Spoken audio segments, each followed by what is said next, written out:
Hi అండి, welcome to గాయత్నోస్ kitchen. ఇవాళ recipe egg curry అండి. ఎగ్ కర్రీ ఏం స్పెషల్ ఉందా అనుకుంటున్నారా? చిగురుతో ఎగ్ కర్రీ అండి. చింత చిగురుతో రెసిపీస్ మన వీడియోలో ఛానల్లో బాగున్నాయి, ఎక్కువ ఉన్నాయి. నాన్ వెజ్ ఉన్నాయి, వెజ్ ఉన్నాయండి, చూడండి తప్పకుండా. ఇవాళ అయితే చింత చిగురుతో ఎగ్ కర్రీ అండి. ఏ చీకు చింత లేకుండా ఎగ్ కర్రీ చేసుకొని ఎంజాయ్ చేద్దాం రండి. టేస్ట్ అయితే చాలా బాగుంటుంది. టిఫిన్స్లోకైనా, రైస్లోకైనా, ఎందులోకైనా బాగుంటుందండి. అది ఎలా చేసుకోవాలో ఆ ప్రాసెస్ ఏంటో చూసేద్దాం. ముందుగా మనము ఎగ్స్తో కర్రీ చేసుకుంటున్నాం కాబట్టి మీరు ఎన్ని గుడ్లు కావాలనుకుంటున్నారో అన్ని గుడ్లని ఉడికించుకొని పొట్టు తీసేసుకొని ఘాట్లు పెట్టుకొని పక్కన ఉంచేసుకోండి. ఇప్పుడు వీడియోలోకి వెళ్ళిపోదాం. అలాగే వెడల్పుగా ఉండే బాండీలో 1 టీ స్పూన్ ఆయిల్, చిటికెడు సాల్ట్, అలాగే కారం 1 చిటికెడు వేసేసుకుందాం. వేసుకొని కొంచెం ఫ్రై అవ్వాలి.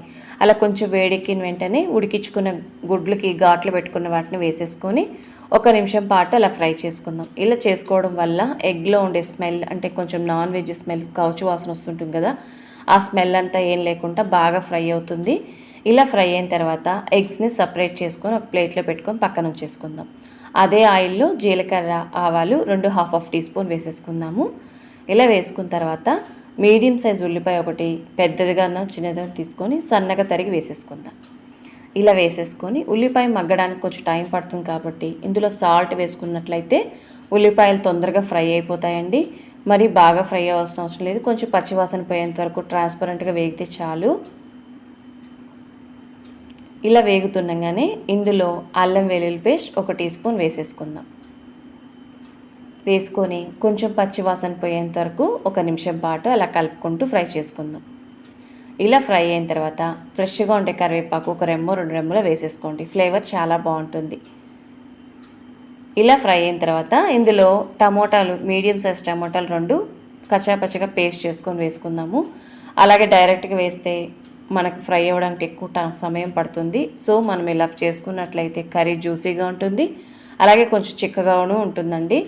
ఇలా ఫ్రై అయిన తర్వాత ఇందులో రుచికి తగినంత కారం వేసేసుకొని మనకు కర్రీ ఎంత క్వాంటిటీలో కావాలో దానికి తగినంత వాటర్ వేసుకోండి. ఈ కర్రీ అనేది కొంచెం చిక్కగా ఉంటేనే బాగుంటుంది, మరి పలచగా ఉంటే బాగోదు. ఇలా మూత పెట్టుకొని ఒక 2-3 నిమిషాల పాటు మగ్గించుకొని మధ్య మధ్యలో అలా కలుపుకుంటుండండి. ఇలా కలుపుకొని ఆయిల్ సపరేట్ అయి పైకి వచ్చిన తర్వాత ఉడికించుకొని ఫ్రై చేసుకున్న ఎగ్స్ని ఈ కర్రీలో వేసేసుకొని మరొక నిమిషం పాటు అలా మీడియం ఫ్లేమ్లో వదిలేద్దాం.